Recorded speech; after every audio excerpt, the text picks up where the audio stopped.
Hello, everyone, and welcome to today's live broadcast, Exploring and Preventing Cell Culture Contamination. I'm Susie Valdez of LabRoots, and I'll be your moderator for today's event. Today's educational web seminar is brought to you by LabRoots and sponsored by Thermo Fisher Scientific. For more information about our sponsor, please visit their site at www.thermofisher.com. So let's get started. I want to remind everyone that this event is interactive, and we encourage you to participate by submitting as many questions as you want at any time you want during the presentation. To do so, simply type them into the Ask a Question box and click the Send button. If you have any trouble seeing or hearing this presentation, click on the Support tab found at the top right of your presentation window, or report your problem by clicking on that Ask a Question box located on the far left of your screen. I'd now like to introduce our presenter, Mary Kay Bates, a Senior Global Cell Culture Scientist at Thermo Fisher Scientific. For a complete biography on our presenter, please visit the Biography tab at the top of your screen. Mary Kay, welcome. You may now begin your presentation. Thank you very much, Susie. It's great to be here with LabRoots today. Thanks to everyone at LabRoots and the whole team at Thermo Fisher Scientific for helping to present this event today. I'm really excited to be here. So part of my job with Thermo Fisher is to kind of talk about cell culture contamination and how it affects lab equipment and working in the lab. I have to confess that a big part of putting this talk together is thinking about don't do the things that I did when I was in the lab for 20 years in cancer research and gene therapy research at a small biotech company. So a lot of the underlying theme here is, gosh, I wish I had thought more about this when I was in the lab, so hopefully you will find this information helpful. So let's go to an overview of the presentation. I'm going to begin with talking about what is cell culture contamination, including the types of contamination and the extent of the problem. So I think it's important that we all begin at the same place. And so really, contamination is anything that infects the culture or makes it impure. So with a better understanding of what are the different types of cell culture contamination, then we can look at recommendations to reduce contamination. And then the second half of the talk will be looking more closely at different CO2 incubator designs that help to fight contamination in the incubator. That's important because the cell culture incubator is where your cells spend most of their time. So I would argue that it's the most important lab equipment for keeping your cells healthy. And then I'll finish up with some conclusions. So let's get into talking about the types of cell culture contamination, and we'll start with viruses, the smallest types of cell culture contamination. I think we're all thinking about viruses a lot globally right now. So what do you do if you have a virus in your cell culture? The thing about viruses is you can't see them under a regular microscope, and they don't cause a pH indicator change in your growth medium, so you may not know that you have a virus in your culture. Theoretically, you could use antiviral drugs to limit viruses growing in your cultures, but those drugs can also be toxic to the host cell, so that's generally not a good idea. The good news about viruses is, like the common cold or even like the SARS-CoV-2 virus that everyone's so concerned about right now, those viruses tend to be self-limiting on an individual basis. So with regard to viruses, the major concern is the potential risk to you working with those cell cultures that could be harboring a latent virus. That's a special concern if you're working with human cells. So it's important with that in mind to make sure that your biosafety cabinet is properly balanced and certified. So bacteria and fungi, these are actually my favorite types of contamination to talk about because they're ubiquitous in a lab environment. They're everywhere. They're in us, they're on us, they're in the environment, and so they're the most common contaminant in cell cultures. The damage that they do happens because they grow so quickly.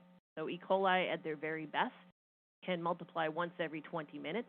That compares to your mammalian cells, which multiply once every 24 to 48 hours, depending on the cell type and how happy they are in culture. This picture here, I expect that pretty much everybody on the call who's working with cultured cells has seen something like this when you pick up your flask or your dish and you see that your growth medium has become cloudy. So that's an indicator of a bacterial or a yeast contamination happily growing in your culture.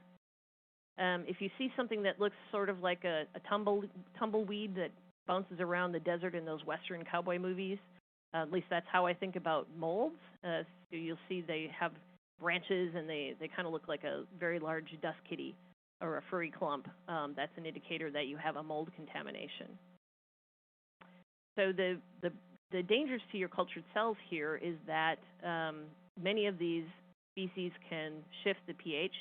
They produce lactic acid as a byproduct of metabolism, so they make the culture medium very acidic, which makes the conditions not good for your cultured cells.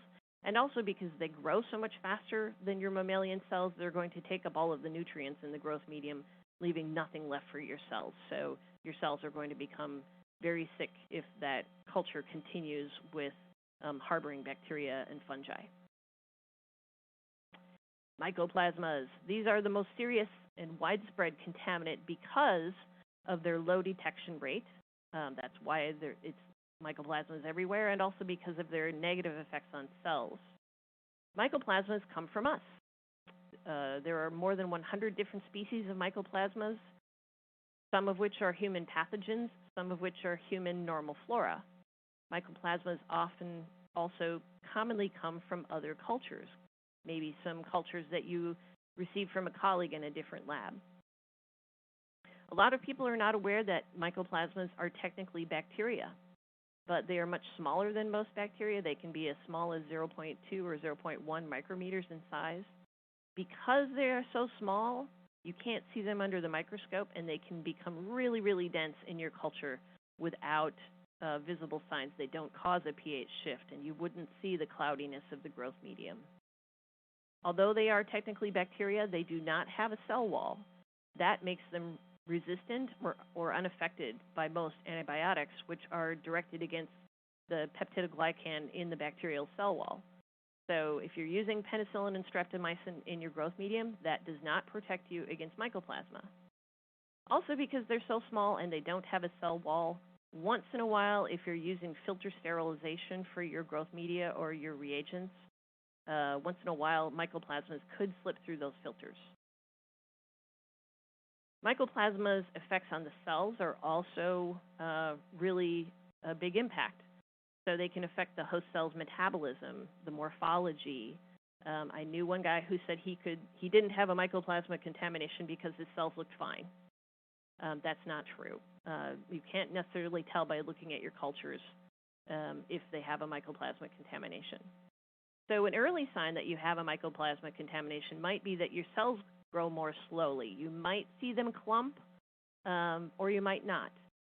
You might see that instead of having to split your cells 3 times per week, maybe now you have to split them twice a week or even once a week, and you kind of start complaining to people, geez, I don't know what's wrong with my cells. They just kind of have stopped growing. Another key indicator is reduced transfection efficiency. So if your transfection efficiency has gone down to close to 0, that should be a big red flag to you that you might have a mycoplasma contamination. Mycoplasmas can alter the chromosomal sequence, damage DNA, and provoke cytopathic responses. So they're a very serious problem in cell culture. So if you can't see them under the microscope and you don't see any pH change, the growth medium doesn't get cloudy like it would with other bacteria, how can you detect them? Well, the only way you can see mycoplasmas is using a DNA dye such as Hoechst or DAPI. So I'm going to show you some images of detecting mycoplasma using Gibco's MicroFlora Mycoplasma Detection Kit. In panel A, these are HEK293 cells that are negative for mycoplasma. This is a fixed culture, so the nuclei of the cells are glowing blue from the DAPI stain of the DNA of the cells. In panel B, this is an HEK293 cell culture which is fixed, and this is positive for mycoplasma. So you can see the blue dots here in and around the cells that are glowing blue, indicating the DNA in the mycoplasma. And panel C is really the one I think is the best. These are unfixed cells. So the DNA dye doesn't enter the cells, so the cell nuclei do not light up, and you can clearly see the blue dots throughout the culture indicating a mycoplasma contamination. Now, there are a lot of ELISA kits to detect mycoplasmas. There are a lot of PCR kits to detect mycoplasmas. None of those will detect every single one of those more than 100 species, but it's still a good idea to, they're directed against the most common species. But the best practice is to either use a DNA stain, which will show you any mycoplasma in the culture, or consider using 2 other methods to give you a broader spectrum test of the mycoplasma. Another type of cell culture contamination is cross-contamination with other cells. This happens when you're working with 2 or more cultures at the same time, and you accidentally cross-contaminate the other culture, and one of those cell types grows much faster, and after a few passages, all of your cultures are that faster growing cell type. So some examples of this are HeLa cells. HeLa cells are just such aggressive cells, and they've mutated so much that they really grow very efficiently in cell culture.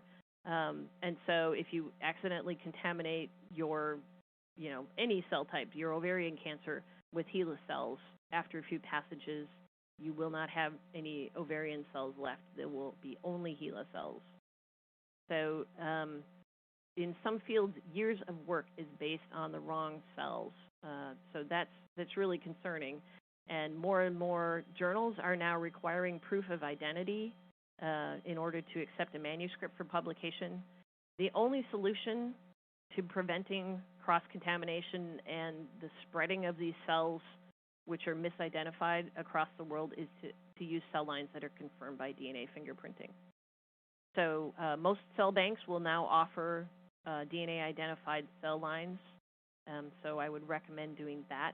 If you get cells from a colleague, like most of us have done and continue to do, please ask that colleague if they have done a DNA fingerprinting on those cells to be sure that they really are what your colleague says they are.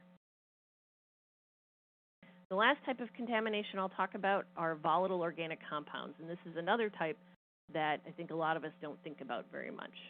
So especially if you're doing a lot of molecular biology applications and you're using phenol chloroform, beta-mercaptoethanol, isoamyl alcohol, and so on, or molecular biology applications or organic chemistry applications in your lab, those volatile chemicals dissolve really easily in liquids, especially cell culture media, and then they can have negative effects on your cultured cells. Another thing that we don't think about is how the cleaners and disinfectants we're using in the labs affect the cultured cells. So these would include chlorine bleach, which has a very strong odor, ammonia, which is not used as much anymore. Floor wax is a good example. If your laboratory goes on holiday, or during things shut down during the pandemic, and the cleaning crews go in and clean the floors and wax the floors, it's happened a number of times that we get a call that there must be something wrong with the incubator because the cells are dying. And after doing a little more detective work and an investigation, we find that actually the custodial crew went in during a break and cleaned and waxed the floors, and fumes from those chemicals have negatively affected the cells. So these VOCs have been shown to increase expression of heat shock proteins. That's an indicator of stress.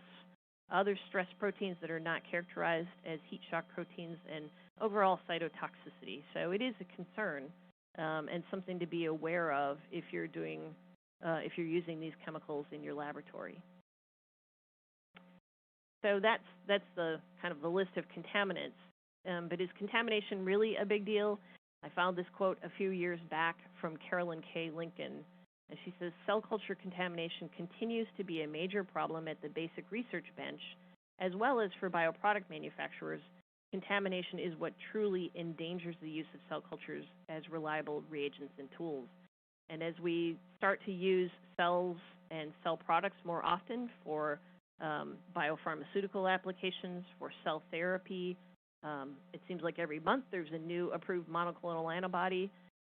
Cell culture and contamination is really a big deal, yes.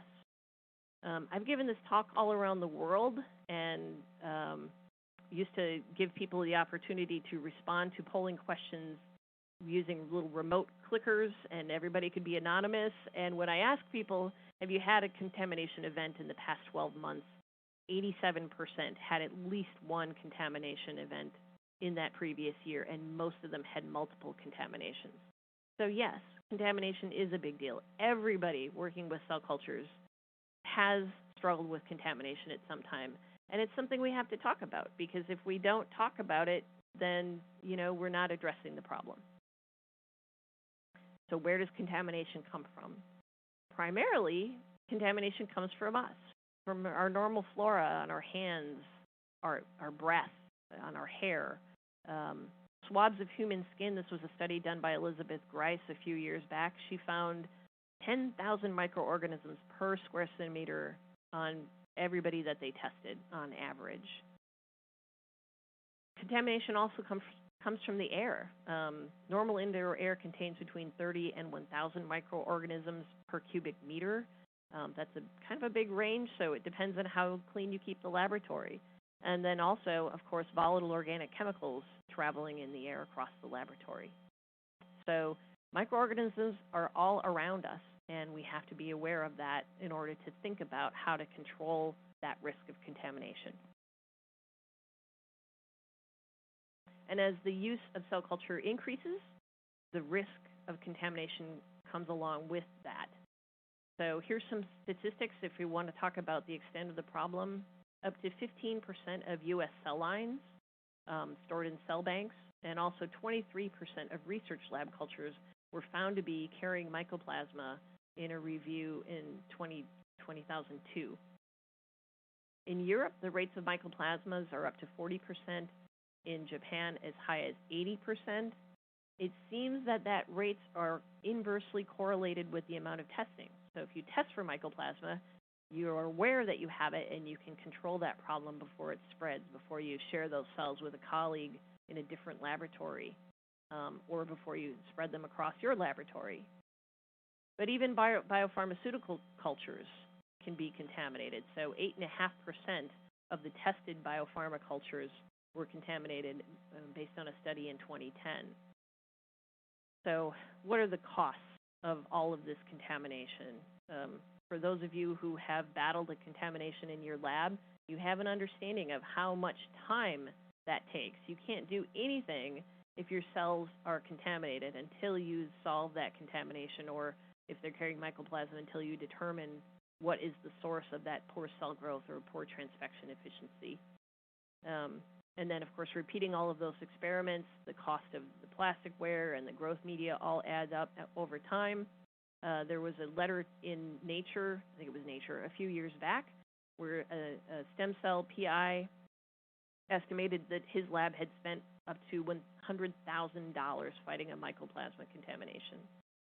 Ultimately, if you've published on ovarian cancer and it turns out that your cells were actually breast cancer, for example, that can affect your credibility. You might have to withdraw or retract a publication or publish a correction.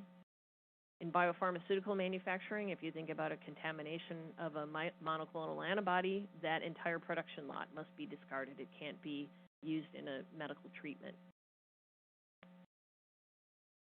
So I found a version of this graph a few years back in Ian Freshney's textbook, Culture of Animal Cells, and I've decided to make it my own. So this is my version taken from Dr. Freshney. So on the x-axis here, we're showing time over the course of 1 year, 52 weeks. And I think about this in terms of my own life and my own work in the lab and a project. And on the y-axis, I'm graphing the quality or the percent of what it is I'm measuring. So let me tell you a little story. So it's the start of a new semester, and I've got a new project, and I am so excited because we've got it all planned out. We've got a really good game plan for the experiments and what to test and how to test it. And it's a great question, and I'm going to get published in Science, and I'm so excited, and I'm doing everything right. So here you can see the red line is graphing the quality of my aseptic technique. I'm being really careful. And at the same time, I'm going to graph the quality of the lab environment. What's the level of contamination floating around in the lab? So as I said, it's the start of a new semester, and we've got a new undergraduate working in the lab. His name is Mike. And Mike is really excited. It's his first laboratory job, and so it's his job to clean the lab. Maybe not so glamorous, but it's important work. And so he's doing a great job, and you can see at the beginning here the lab is really clean. There's a low amount of circulating contamination.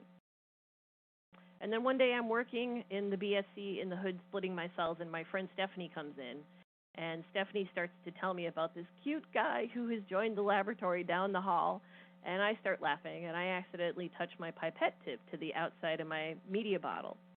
So I have a lapse in my technique.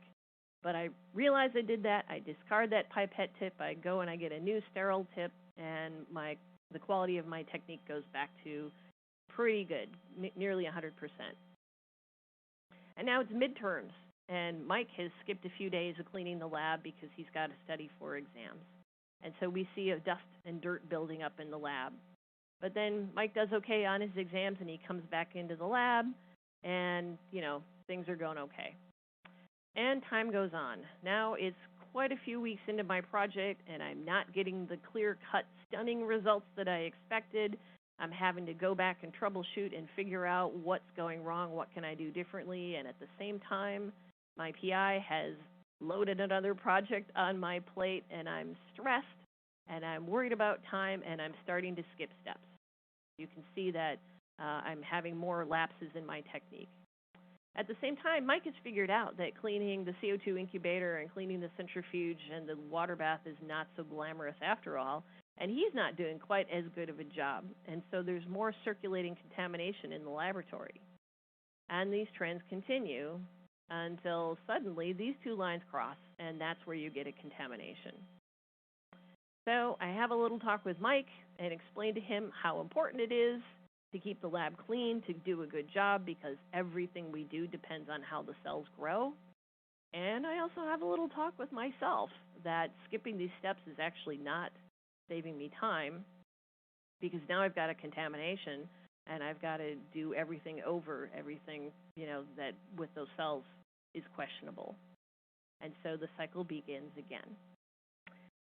So usually when I give this talk to a live audience, at this point people are kind of giggling and talking amongst themselves, and maybe you see yourself in this story as well. Hopefully that kind of demonstrates how contamination occurs. So with that in mind, now we can look at some recommendations to reduce contamination. Number one, pay close attention to your aseptic technique. Do all of those things that you know you're supposed to do. Wash your hands when you go into the lab. Wear your lab coat in the lab, but don't wear it outside the lab. A few years ago, I was in New York City working with some scientists there, and we went out for lunch, and I was shocked at the number of people wearing their lab coat out on the street in New York City.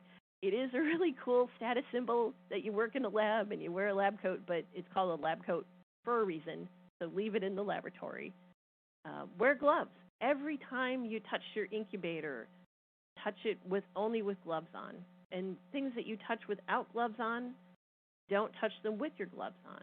If you get a text while you're splitting your cells, try to avoid picking up your phone. And if you do, succumb to that temptation, then just switch out and put on fresh gloves. Work with only one cell type at one time. I used to be so excited when I had several cell types that all grew in the same DMEM plus additives, and I was really proud of myself, actually. I thought I was being really efficient and being a production line by splitting them all at the same time. That is a fabulous way to cross-contaminate your cells. Don't be like me. Don't do this. Work with only one cell type at once. Don't share reagents across cell types, even if they're exactly the same growth media and additives. Aliquot your complete media so that you can use a different aliquot for each cell type. Keep notes of all of your cell culture work. Every time you touch those cells, write down what you did. Take a few extra minutes when you're looking at the confluence under the microscope. Slow down and note, what do the cells look like? Not just how confluent are they, but are the membranes nice and tight to the dish? Do you see any granules in the cytoplasm that might be an early indicator of a stress response? What did you do with the cells? And if you do get a contamination, write that down. What did you see? What did you experience? What was the time? That allows you to pinpoint and isolate problems before they spread. Clean the lab, clean the lab, clean the lab, clean the lab. Nothing is more important other than your technique in cleaning the laboratory. So you should clean and disinfect the lab at least one time per month, including the corners where you have those boxes of plasticware piled up. Move those and get the dust kitties out from behind them. Clean under the equipment. Everybody, I think, is pretty good about cleaning the water bath, but do you think about the centrifuge? You clean and disinfect the centrifuge buckets and the centrifuge rotor and chamber. The microscope stage and eyepieces. Disinfect the calculator now and then, things like that. The refrigerator and freezer, let's talk about that for a minute. Fungi love damp cardboard. That's a nice source of a home and some nutrients for fungi. So try to eliminate cardboard storage in the lab. Use plastic instead. When you aliquot your media and date it, that allows you to keep track of how old is that media, and you can get rid of it when it's kind of gotten to be too old such that maybe the additives aren't at their best anymore. You want to use only precisely balanced growth media for your cells. Consider contamination control mats. I have another confession here. In one of the labs I worked at, the lab manager installed these sticky contamination control mats inside and outside the cell culture room door so that you walk across and it pulls the dust and dirt off your shoes. And I kind of teased him. I thought it was kind of silly.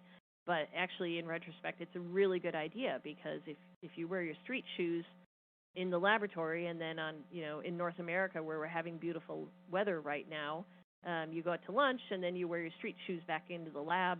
That's a great way to bring environmental contamination into the lab. I know in Asia, most of you have separate laboratory shoes that you wear only in the lab, and that's a really good idea. When you're working with your cells, please don't use antibiotics. They are not going to protect you against mycoplasmas, and it's really only going to mask the problem. It's really better to see that culture, that contamination in the culture immediately because you're not going to have a pure contamination. It's more likely going to be Pseudomonas aeruginosa mixed with Mycoplasma or Staphylococcus aureus. And so if you use antibiotics, that will kill off the Pseudomonas and the staph, but not the Mycoplasma. So it's better to see that cloudiness of your growth medium immediately, and you can discard that culture before that contamination spreads. Use only cell lines confirmed by DNA fingerprinting so you know that your cells are truly what you think they are. Consider using a quarantine incubator. When you get cells from a colleague, you can isolate those cells in a separate incubator for a few weeks until you've had time to passage them, make sure they're healthy, and run a Mycoplasma test. Consider running a Mycoplasma test every month. I know that's a lot to ask. It can be a lot of work. Some facilities have a core lab that will run those tests for you, but at least consider running a Mycoplasma test quarterly because if you routinely test, that's going to control the incidence of your Mycoplasma, keep it from spreading, and you'll isolate that problem before it becomes a big problem across your lab like one of my labs experienced. So let's look at the biosafety cabinet. I can't really quiz you because you're all unable to speak, but here's an example of a bad work environment in the biosafety cabinet. So what's wrong with this picture? First of all, there is so much stuff in this BSC that all of the vents in the back are blocked. That prevents this safety cabinet from doing its job. Those vents have to be able to filter the air. There are pipetters on both sides. So somebody's not working from clean to dirty. There are stacks of empty pipette boxes. You should be working from clean to dirty, one side to the other, so that you're not carrying old media across your cells. Also, the UV light is on, and the sash is still open partway because of that tubing for the vacuum pump.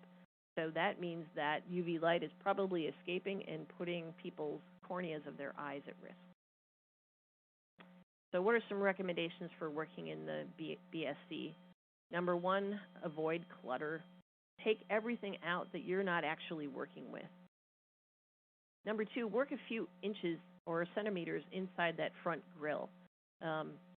Don't have your hands right over the grill. That's not helping you, and it's blocking the vents. Use slow arm movements. Try to work slowly in and out, not side to side. Proper aseptic technique means that you hold that lid of the dish or the bottle in your hand. Don't put it down, and try to help cover the opening so that microorganisms are not falling onto your cultures. And as I said, work from clean to dirty. So if you're right-handed, keep the waste to your right hand so that you're not carrying that waste over your cultures. I think it helps a little bit to understand how does that BSC airflow work. So that's what this picture shows. You can see that the HEPA-filtered clean air is coming straight down the middle, and then it splits to go down into the front and the back vents. And so you can see it actually forms a lateral air curtain to help keep contamination from crossing side to side. So that's why it's so important to work from clean to dirty, left to right if you're right-handed.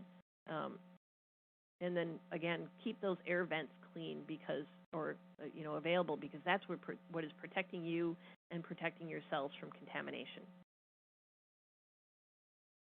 If you're working with those motorized pipette aids, make sure that you change those filters regularly, maybe once a month, and especially when they get wet.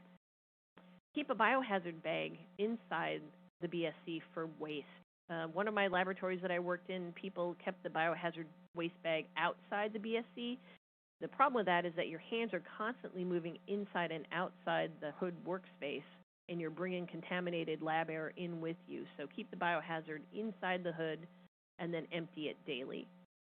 If you do have a spill, clean it immediately, and clean inside that whole BSC once per month. Inside the walls, lift up that work surface. Hopefully you won't see a lot of pretty colors under there because you've been cleaning it regularly. Otherwise, that is a source of contamination when you have dried media under there. A BSC is very, very clean, but it's not sterile, so things can grow under the work surface if they have nutrients there. And then clean inside the glass as well. Okay, so for the rest of the talk, we're going to talk about the CO2 incubator. This is my favorite laboratory equipment because it's where your cells grow. So what about the CO2 incubator? Number one, to fight contamination, change to fresh, sterilized distilled water once each week. If you just top it off, you're just putting fresh water on top of dirty water. So dump out the old water and put in fresh, sterilized distilled water once each week. That will really help control contamination in your incubator.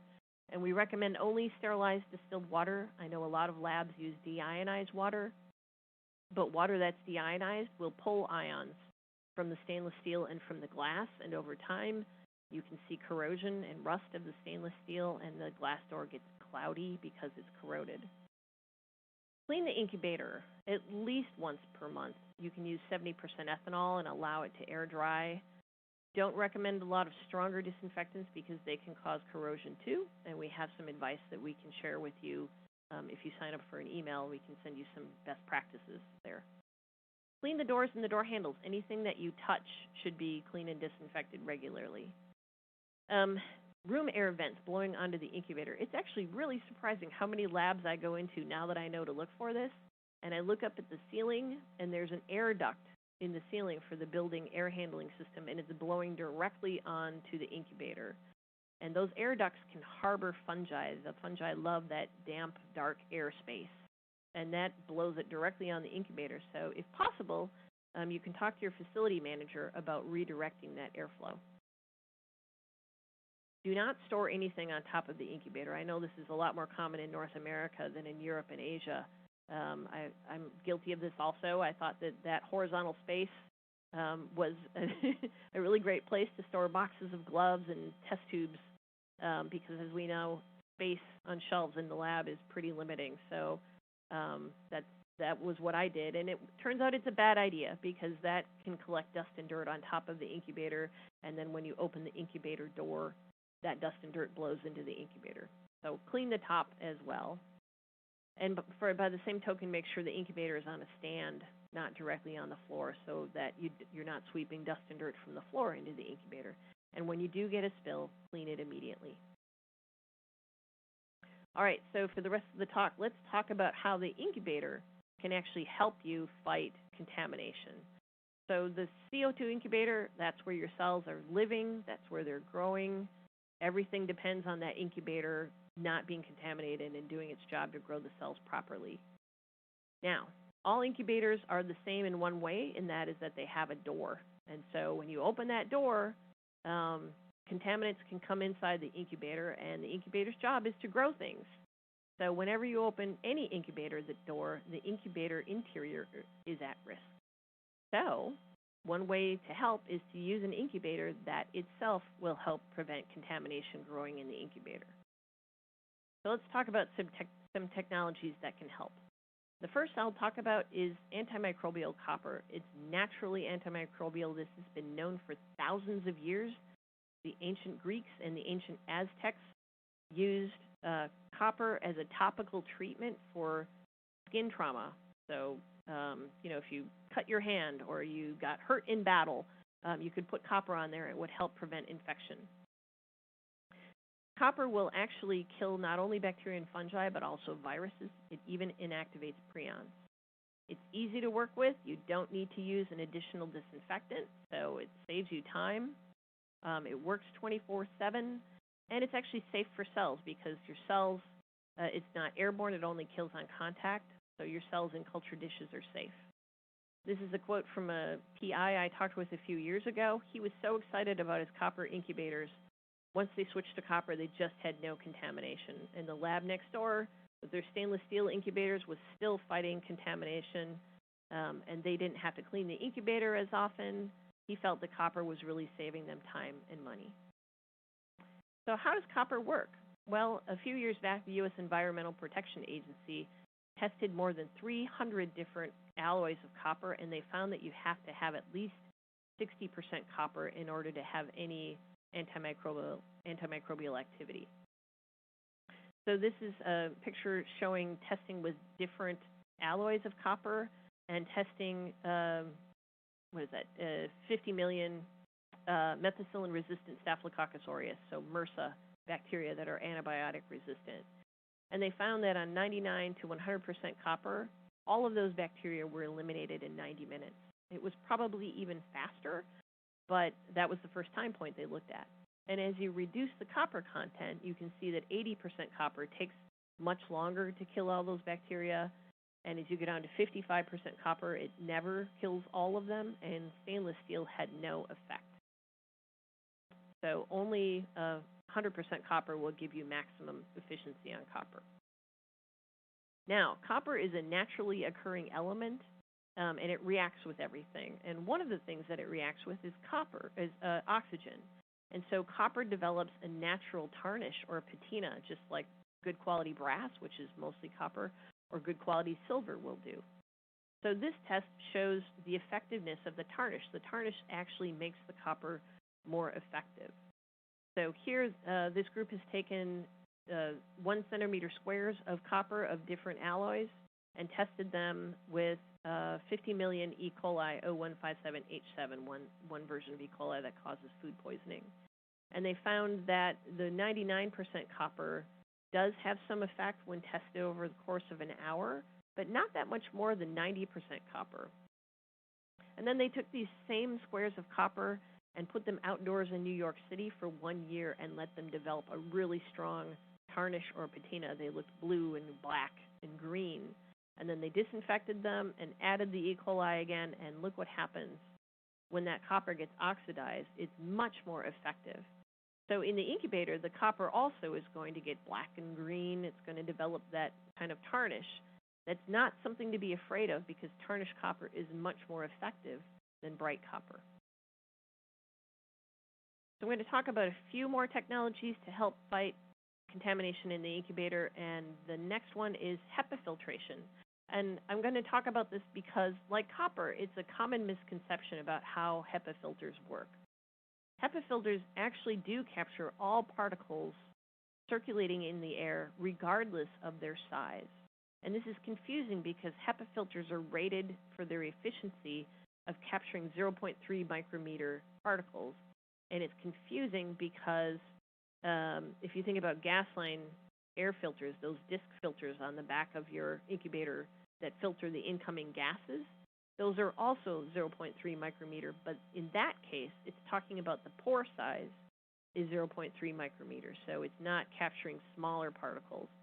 That's not true with a HEPA filter. A HEPA filter is an efficiency rating for 0.3 micrometers, and you can see on this chart that what happens is the 0.3 micrometer particles kind of fall between the different physical processes that are active in capturing those particles. So smaller and larger particles are actually captured with higher efficiency in a HEPA filter. So it's a good idea to put a HEPA filter in a CO2 incubator, but different manufacturers have applied this with different varying efficiencies. So if I hold a HEPA filter in my hand, it's not going to filter the air in my room. You need to have forced air through that HEPA filter in order to clean it. It's not a passive system, it's an active system. So a good HEPA filtration system will filter the entire incubator air volume every 60 seconds, providing ISO Class 5 clean room conditions only 5 minutes after a 30-second door opening. Now, some manufacturers will say, yeah, we have HEPA filters in our incubator. We have 5 or 7 HEPA filters. They're actually calling that gas line air filter a HEPA filter, and that's not true. A HEPA filter is three-dimensional, and you should look for one that's actually in the incubator chamber, protecting the air that your cells are experiencing. If the HEPA filter is in the electronics compartment and then you have to use tools to change it, that's probably not the best design. Okay, I'm going to finish up talking about on-demand types of contamination control in the incubator, and there's just a few technologies left to talk about. The first is dry heat sterilization. And this can be confusing because years ago the international pharmacopoeias would state a given time and temperature. So you had to have 160 degrees for 2 hours, and that was sterilization. Or 140 degrees for 2.5 hours, and that was sterilization. And so manufacturers would say, okay, check mark, we've got 160 degrees for 2 hours. We provide sterilization. And it turned out that some areas of those sterilizers or incubators never reached 160 degrees. So in some areas of that chamber, microorganisms survived. So now the international pharmacopoeias require proof of efficacy using accepted, designated heat-resistant bacterial spores, and you have to prove elimination of 1 million microorganisms. And also there's a requirement to circulate that heated air using a fan or a blower. So in short, these manufacturers now, according to the pharmacopoeias, have to provide proof of sterilization, proof of the efficacy of their design. So here's an example of something to look for sterilization proof.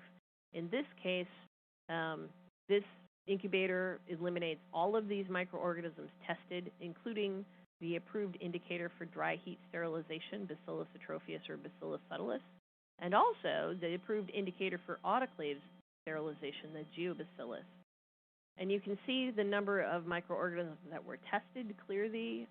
For those two last species, there's between 1 million and 10 million tested. You can see that no growth was discovered, and the log reduction here is shown as well. In this case, this test was done with a 45-minute cycle at 180 degrees for a 6-log reduction, and then that treatment was doubled using the U.S. Pharmacopoeia overkill approach. So the cycle actually heats to 180 degrees for 90 minutes for an effective 12-log sterility assurance level. Another thing to look for when considering dry heat sterilization is a temperature map. So all areas of that incubator actually reach and hold at the specified temperature or the specified amount of time. So in this case, here's one example of what to look for. This is a 48-point temperature map showing that all areas reach at least 180 degrees for at least 90 minutes. That assures you that all areas truly do reach that temperature and there are no cold spots where microorganisms could survive. Okay, two last things to talk about for contamination features of an incubator. The first is ultraviolet light. So ultraviolet light you're actually hearing more about now with regard to ways to control the SARS-CoV-2 coronavirus. And ultraviolet light has long been used in biological safety cabinets. Now, the thing about UV light is it requires a certain intensity of the light for a certain time. So it's about time and exposure, okay? So, for example, if I just walk from my office to my car, I probably won't get a sunburn. But if I sit outside in the sun for 2 hours, I probably will get a sunburn. So it's about the intensity and the duration of exposure to the UV light. So with this in mind, some manufacturers have started to offer UV light to decontaminate the air in an incubator. And this seems like a great idea. We use it in the BSC, but it turns out that it's one of those ideas that in practice doesn't work so great. Part of it is that an incubator has a lot of parts that will block that UV light, and areas in shadow are not disinfected. Most importantly, in the incubator, most incubators for cell culture have a humidity level of 80 to 95%. So it's very humid, and that air is about 5% water vapor. And it turns out that that water vapor is reducing the effectiveness or blocking the UV light in the incubator. So while UV light works nice in a large, empty biosafety cabinet, in an incubator with a bunch of parts that can block the light, but most importantly, with that high humidity, it's just not very effective.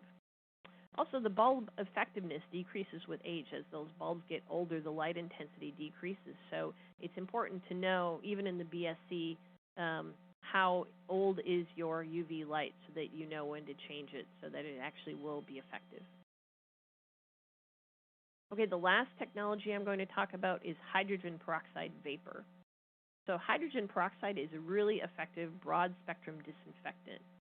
And it's actually been tested and approved by the U.S. Environmental Protection Agency as an approved disinfectant, but only a specific type of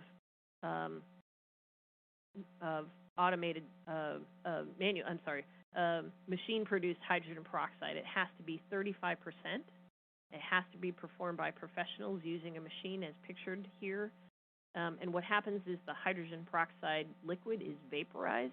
It kills the microorganisms on contact. Now, a reputable company will test and show the effectiveness. They will show that no microorganisms survived, and they will also guarantee that they neutralize this toxic chemical, which otherwise can pose a risk to lab workers. For disinfecting a CO2 incubator, there are some companies now that are offering dry, non-condensing hydrogen peroxide, and that's the best approach because it's not going to cause corrosion in the incubator and affect the electronics. Now, someone said to themselves, you know, hydrogen peroxide is a really effective disinfectant. Let's automate it in a CO2 incubator. And that sounds like a great idea, but it turns out in practice it's hard to really do effectively because when you're automating it, it's really hard to completely distribute those molecules around every area of the incubator. And so any areas that don't make contact with that hydrogen peroxide droplets, microorganisms can survive.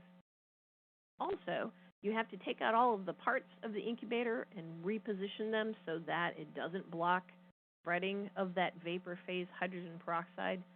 And then after the cycle is over, you have to pull out all of those parts and put them back into place again. So it's actually a lot of work for you. It doesn't save any time over just manually cleaning and disinfecting your incubator yourself and autoclaving the parts. And then finally, you see that there is a puddle at the end of this 35% hydrogen peroxide, which is really toxic for you and toxic for your cells. So it's more work for you, and it's a little bit of danger for the user. And then also you have to continue to purchase that specific concentration of hydrogen peroxide, and the cost for that add up. So when you're looking at different features for contamination control in a CO2 incubator, look for independent proof. are the tests to show the efficacy done by independent test labs, not by the manufacturer? What's involved in that process for you? Does it actually require a lot of time for the people in your lab to perform that process? Could you repeat the experiment? When you look at the marketing brochure, are the graphs clearly labeled? Are the axes labeled? Do you know what they're measuring, or is it just kind of a pretty dramatic graph and you don't exactly know what it's telling you? And if you look for a table of microorganisms tested and eliminated, is it just a list of zeros? Or do you know how many microorganisms they started with? Did they really start with 1 million, or did they only start with 50, for example? And do all areas reach the specified temperature? Do you see a temperature map showing you that every place in that incubator reaches that specified temperature? Okay, so just finishing up with a few words about Thermo Scientific incubators because, they sent me here. So Thermo Scientific has been making CO2 incubators for more than 60 years. And many of the features available on CO2 incubators today were first introduced by Thermo Scientific. So we actually have a few new models of incubators that were introduced in the last few years that have new technologies, including redesigned airflow, cutting-edge CO2 sensors, covered water reservoir that also heats and humidifies the gases, so better contributing to fast recovery after a door opening, proven sterilization, options for variable oxygen control, and all of these technologies have been tested by third-party test labs. Finally, I mentioned a quarantine incubator early in the talk. One option for that is a new design from Thermo Scientific, our cell locker system, where a standard incubator has been subdivided into these 6 polycarbonate boxes, each of which holds 9 T75 flasks or up to 28 microwell plates. And it's filtered air so that no microorganisms could enter and leave. So if you're working with stem cells or primary cells and you want to protect those in a shared incubator, this is a good option. If your lab is starting to work on testing coronaviruses, this is a good way to isolate different viral clones, for example. Okay, I want to save a little bit of time for questions, so just to summarize the take-home points here, cell culture contamination is a continuing challenge for everybody, and it includes bacteria, including Mycoplasma, fungi, viruses, but also cross-contamination from other cell lines and volatile organic compounds that also pose a risk to your cells. We all know that contamination takes a lot of time and money, can even affect your reputation. Prevention of contamination requires doing all of the things you know you're supposed to do, including maintaining your good technique. In the CO2 incubator, contamination in any incubator comes from outside the incubator, and there are good ways to prevent contamination in the incubator: cleaning regularly, or 100% copper or HEPA filtration. When you're looking at these different methods, look at the data provided. Can you repeat the experiment? Do you clearly understand what they're showing? And ultraviolet light and automated hydrogen peroxide are not really effective solutions for controlling contamination in the incubator. And all of this is important because everything that you do depends on your cells growing in a healthy fashion. We do have a lot of technical resources available at our website at thermofisher.com/CO2. And that's the end. Thanks, everybody, for your attention. I guess I have some time to take a few questions. And thank you, Mary Kay, for that informative presentation. And we will start the live Q&A portion of this webinar. And if you have any questions you'd like to ask, please do so now. Just click on that Ask a Question box located on the far left of your screen, and we'll answer as many questions as we have time for. So let's take a look at our questions already coming in, and what a great audience we have today. We already have so many questions ready for you, Mary Kay. Our first question is biological containment popularly used to mitigate the accidental release of microorganisms that can infect a human? Okay, so I'm not entirely sure what the question is about biological containment. So I think if we're talking about biological containment generally in the laboratory, we're talking about the biosafety cabinet. It's really important to use a biosafety cabinet that's been properly balanced and certified, because as those HEPA filters load up, that can affect how the airflow protects not only your cultured cells but also you as a laboratory worker, especially if you're working with human cells. So, and I guess in the incubator, another way to consider biological containment is that cell locker system I just talked about.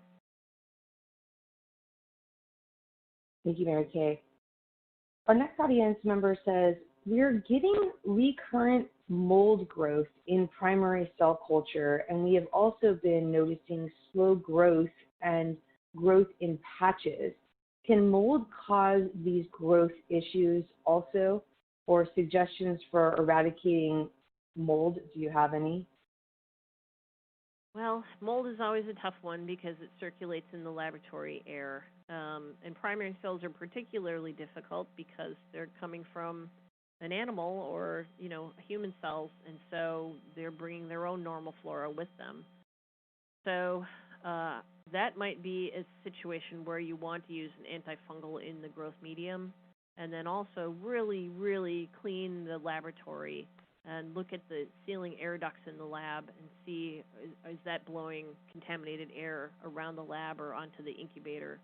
Also think about, where is the biosafety cabinet positioned? Is it in an area where you have a lot of traffic walking back and forth in front of the BSC? Because that can affect how airflow enters the BSC.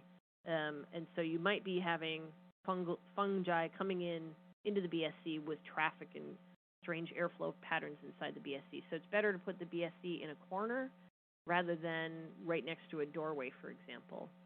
And then the only other advice I have at this point is really clean the lab and try to reduce the amount of circulating fungi in the lab, and proper aseptic technique, of course. If you want to send me an email, we might be able to talk more about this offline. Thank you, Mary Kay. And in a multi-well plate, should one discard all of the cells when only one of the wells is contaminated? In a multi-well plate, I would say, yeah, I would discard that whole plate. Theoretically, they are all separated, but I'm guessing you started with the single culture distributed across that plate, so I would discard that whole plate. Thank you. And again, I want to thank our audience members for these fantastic questions coming in. Our next question, what is the best state to leave an empty CO2 incubator between cultures? Could you repeat the question, Susie? I missed a word there. What is the best? Sure, no problem. What is the best state or way to leave an empty CO2 incubator between cultures?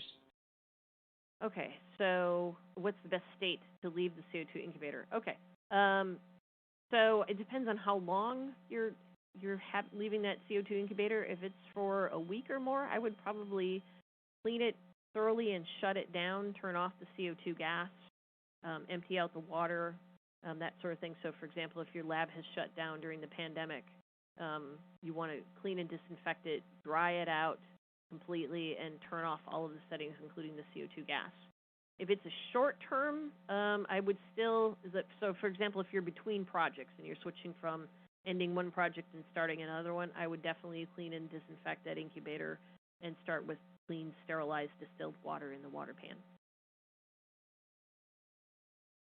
Thank you so much. Our next question, please let me know why most labs don't prefer copper incubator, and is there any specific reason for that? I guess I would quibble with the idea that most labs don't prefer copper. Thermo Scientific has been making copper-lined incubators for more than 40 years, and I think we're up to 65,000 copper units produced over those years, so a lot of people love copper. But if I were to give one reason why people would prefer stainless steel, I think it's because you kind of get used to stainless. You open the incubator and the stainless steel is all shiny, and you feel like, oh man, that is really clean.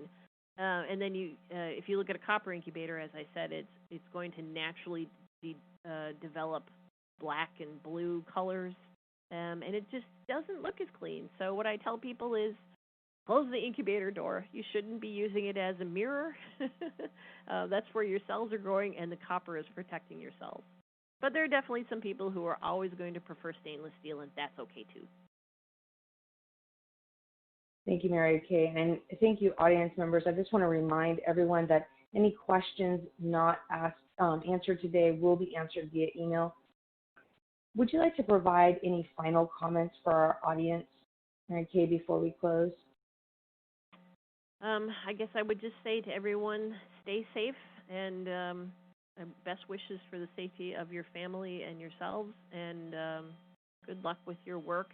And contamination is something we all battle with, so just try and do all of the things that your mom would tell you to do in the laboratory.